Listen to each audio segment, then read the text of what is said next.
The Wednesday Wars March Part 2.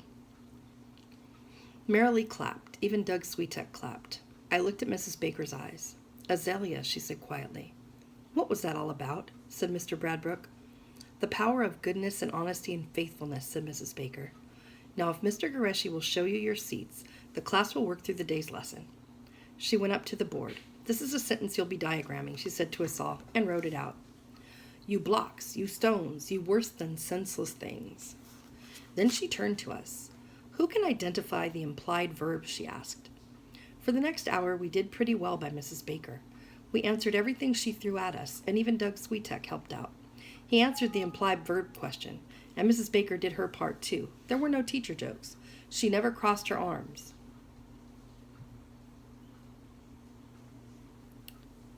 And when Doug Sweetek, who I guess thought he was in rhythm after he got the implied verb question right, called Alfred Lord Tennyson, and you have to admit it is a bizarre name, Alfred Lord Tennis. Mrs. Baker did not roll her eyes, not even a little. It was an hour of pretty spectacular stuff. Let me tell you, we could have been America's model classroom of 1968.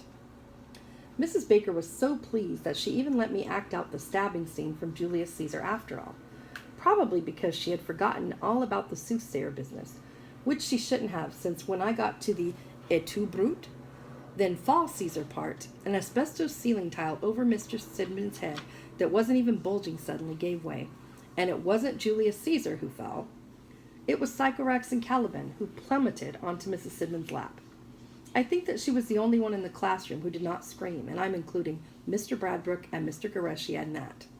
We all crashed over chairs and tables and desks to the sides of the classroom, so that Mrs. Sidman was left completely alone, at her student desk with two huge rats in her lap, who were shaking their heads and trying to get some idea of what had just happened to them.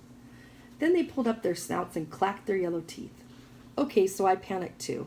After living with the bulging ceiling tiles for all this time, we had gotten to believe they would never come down. But now we were face to face with huge, scabby, yellow-toothed, angry rats, looking at us with eyes reddened with anger, and all we could think about was putting distance between them and us. And I want to point out for the record that it was members of the school board who were up on Mrs. Baker's desk first. Just about everyone else climbed the bookshelves and window shelf and radiators after throwing aside anything that got in our way. Except for two people. One was Mai Tai, who took off one of her shoes and stood behind her desk, ready to swing at anything that had yellow teeth. She looked as fierce as all get out. And the other was Mrs. Sidman, who I guess had determined that nothing more was going to happen to her at Camillo Junior High School without her say-so. She grabbed the rats by the back of their necks, which was not easy since they were so fat, pulled them off her lap, and hoisted them into the air. Their paws scrambled, their mouths hissed, their yellow teeth clicked, but Mrs. Sidman didn't care. She stood and held them up, like Macduff holding Macbeth's head. By now the screams, which had been increasing in volume, had brought Mr. Vindleri. Where do you want them? Asked the triumphant Mrs. Sidman. I've got a cage in the basement, he said. Lead the way, said Mrs. Sidman. And he went ahead of her, closing all of the classroom doors as he went. But I wish that everyone in Camillo Junior High could have seen her, the noblest school board member of them all, Mrs. Sidman, with her vanquished enemies still squirming in her hands, marching to the basement to dispatch them. While the school board members went to have an emergency meeting in Mr. Goreshi's office, we tried to put Mrs. Baker's classroom back together, since absolutely all of the desks had been knocked over. It took us most of the day to get everything right. Someone, I think it was Mr. Bradbrook, had knocked the globe off the world off Mrs. Baker's desk, and there was now a deep valley where the Himalaya mountains had once been. The red Thorndike dictionaries were going to need some help. Most of their covers had come off when we stepped onto them to climb higher up the bookshelves, and at least two of our desks were gone for good, since all of their legs had splayed out. Julius Caesar's army wouldn't have left such a mess after crossing the Rubicon. That afternoon, Coach Quattrini held his cross-country tryouts. By then, the story of Sycorax and Caliban was all over school, and so we figured that tryouts might be delayed. And it might be that some coaches somewhere would delay a tryout on an afternoon when some of the tryoutees have just been traumatized by two gigantic rats falling out of their classroom ceiling. But Coach Quattrini thought it would just give us motivation. The big M, he said, motivation. You won't run fast unless you really want to run fast, and really wanting to run fast is what gives you motivation, the big M. He had set out a course for us that stretched to someplace beyond human endurance. We were supposed to start at the gym doors and go around the parking lot, where Sycorax and Caliban were hissing in their cage, waiting for the exterminator to come put them in his trunk. Past the fence that enclosed the tennis courts, out onto Lee Avenue, down past Goldman's Best Bakery, around in front of the school by the main lobby, behind the elementary school wing, and so back to the gym doors. 4 times, Coach Quattrini said, holding up 4 fingers. You do that route 4 times at tempo. Top 7 will be varsity. That'll be all 8th graders, I expect. The rest of you will be junior varsity. If you're good enough to make that, you dang slugs.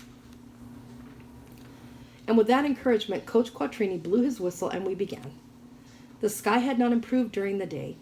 The green and brown had swirled together and the clouds had lowered themselves further and further, and they had dropped a kind of vapor from them that made it seem as though we were running through the jungles of Vietnam and breathing more water than air. I leaned forward and I kept my arms low and my hands loose. I didn't rush it. But even so, by the time I passed Sycorax and Caliban, who hissed and threw themselves against the bars toward me when I kicked their cage to say goodbye, I was already feeling the wet air welling inside me. By the time I came around for the second time, things were slowing down considerably, and every 8th grader and a whole lot of the 7th graders were far ahead of me. It's hard to run like Jesse Owens when you're feeling like you're drowning. The 3rd lap was better. Marilee was standing by the main lobby, and when I ran past, she held up a dried rose with a ribbon on it. When a girl holds a rose up to you, you run better, let me tell you. By the time I came around for the 4th lap, I was up to Danny.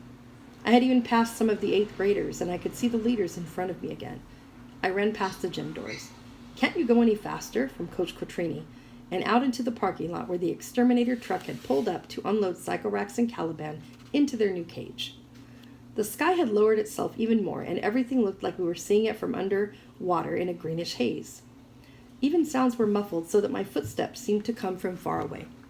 But what wasn't muffled was the cry that came from the exterminator behind me, the sound of a large cage dropping, a scream, and the clicking of clacking teeth. I looked back, and there were the demon rats, racing with their scabby paws toward me, their eyes filled with the big M, murder, and their pointy heads bobbing up and down with each leap. I couldn't scream. I couldn't get enough air into my lungs for screaming. I could only run. But the faster I ran, the more their yellow hatred grew. And every time I looked back, which was a lot, they were flat out after me, their scabby whiskers swept back by their speed, their yellow teeth clacking. I could imagine those teeth sinking into my heels, like the assassin's daggers sinking into Caesar, and I ran faster. I'd be running still if the tennis courts hadn't been there. Since they were, I sprinted into the courts and kicked the wire gate closed behind me. Sycorax and Caliban smashed into the gate and poked their yellow scabby snouts through. Then they started to climb the fence. Really, they started to climb up the fence, never taking their red eyes off me. Fear can bring out the big M. I ran across the courts and I was up and over the far side fence before they were up and over the near side one. By that time, Mr. Gureshi, who had heard all the screaming, was trying to get the exterminator to go inside the tennis courts to catch the rats. But the exterminator wouldn't go near them. "Did you see those teeth?" he said. He got into his truck and drove a safe distance away. Meanwhile, Sycorax and Caliban were climbing up the far side fence after me. Before they reached the ground outside, the entire schoolyard had emptied, me last, when Danny Hupford grabbed me from where I'd been standing in paralyzed horror. So what happened after all that is a guess. At the same time that Sycorax and Caliban hit the bottom of the fence and ran into the parking lot looking for me, a school bus was coming back in for late afternoon run. The driver later said that she saw the rats and tried to swerve, but that they leaped onto their hind legs and jumped in front of her. She slammed down on her brakes, but the rats stood their ground, their paws up, their snouts pulled back, their yellow teeth clacking, their demon eyes flashing, none of which you'd been able to recognize among the squashed bits when the bus, after skidding on the suddenly slick asphalt, came to a stop. And as the exterminator drove away, since there was nothing more for him to do, the green and brown sky finally opened and the rain came down in torrents, so fast it blew sideways, and when it had raged for about the time it takes to run 2 laps around Camillo Junior High, it stopped, and the green sky evaporated, and it was the Ides of March, a beautiful spring day. A new record was set for the 3-mile run for a Long Island school that afternoon, and I'm including high schools here. People said afterward that they had never seen anything like it, that kind of speed from a 7th grader. So I made the varsity team and had the big M to keep running, especially since it stayed beautiful for the rest of March as the days grew longer, so long that it was still light when my father and sister came home from Hoodhun and Associates at supper time. I practiced every afternoon and after school with the other varsity runners, me, the only 7th grader, while the sun was yellow and warm, and the sky blue and white. I ran forward, my arms and legs like pistons, head straight and still, hands loose, breathing controlled. I ran like Jesse Owens with the big M. Meanwhile, the story of the rats grew larger. People went to visit the spot where they had met the bus. Duck Sweetuck's brother had 2 teeth that he claimed were from Caliban, and he would show them to you for a quarter. Mrs. Sidman was the most heroic figure of the story, and even first graders were drawing pictures of her carrying Caliban and Sycorax through the halls of Camillo Junior High. In all of those pictures, she looked like the warrior that Ariel had wanted to be, stern and serious and powerful. A 3rd grader drew a coat of arms for her with 2 dead rats beneath her feet. Charles, the 5th grader of the lovely handwriting, inscribed the motto beneath, "To the death." The D had a whole lot of swirling loops inside of it. The only one who came out badly in the stories was Mai Tai, and honestly I couldn't figure it out. No one but Mai Tai had stood her ground beside Mrs. Sidman, while all the rest of us scrammed across the room. But instead of her getting a coat of arms and being made into a warrior, people started to talk about her, and not just behind her back, but so that she could hear them, about how people in Vietnam ate rats, how she was just hoping for a good meal, how she thought they were rat burgers on the run, stuff like that. Until one day when outside the yellow forsythia branches were waving themselves together, and the daffodils were playing their trumpets, and the lilacs were starting to bud and getting all giddy. We were going through the lunch line, and Mrs. Biggio handed Mai Tai her tuna casserole surprise, and one of the penitentiary-bound 8th graders said loudly to Mrs. Biggio, "Don't you have any rat surprise for her?" And then he turned to Mai Tai and said, "Why don't you go back home where you can find some?" And then Mai Tai started to cry, just stood there crying, and Danny took his entire tray, which was filled with tuna casserole surprise, and 2 glasses of chocolate milk and red jello with peaches, and dumped it over the penitentiary-bound 8th grader's stupid head.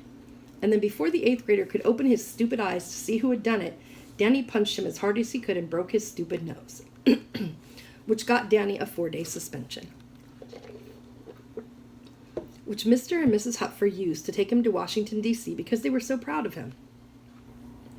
At lunch recess on the day he came back, he told us about climbing the Washington Monument, touring the White House, seeing Hubert Humphrey waving from a limousine, sprinting up the Capitol steps 3 at a time, running at tempo through the maze of fences the police were putting up to control the demonstration that Martin Luther King Jr. was bringing to Washington next month, and walking up to President Lyndon Baines Johnson and shaking his hand, all of which we believed except for the last part. But this next part is no lie. When we got back in from recess, Mrs. Biggio and Mrs. Baker were holding 2 trays filled with fried bananas, really. Fried bananas rolled in crushed nuts, dipped in coconut, and topped with caramel sauce. Warm caramel sauce. Can you imagine what all 4 of those together smelled like? Sweet and fruity and spicy and warm and creamy and chewy. All at the same time. That's about as close as I can get. It's the kind of smell that makes you hungry just thinking about it. Mrs. Baker held the tray like she was carrying gold and frankincense and myrrh. "It's a recipe from Vietnam," she said. Mrs. Biggio had made them for our class. We cheered. "The caramel sauce is called Nok Mao. Did I say that correctly, Mai Tai Hong?" Mai Tai shrugged and smiled.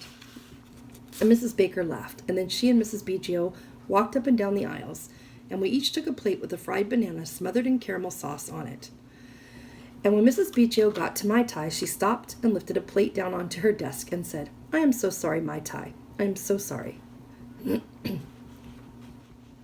That night, Walter Cronkite reported that in Kensa, some of the tunnels of the Viet Cong were digging now reached to within 50 yards of the Marine fences. There were more mortar shells lobbed in. There were more pictures of the Marines deep in their bunkers, with their hands over their ears. Casualties were light, the White House announced. In Camillo Junior High, we ate fried bananas with warm Nok Mao. We sang a song that Mai Tai taught us about bananas, though it could have been about elephants and we wouldn't have known it since we only knew 2 words of Vietnamese.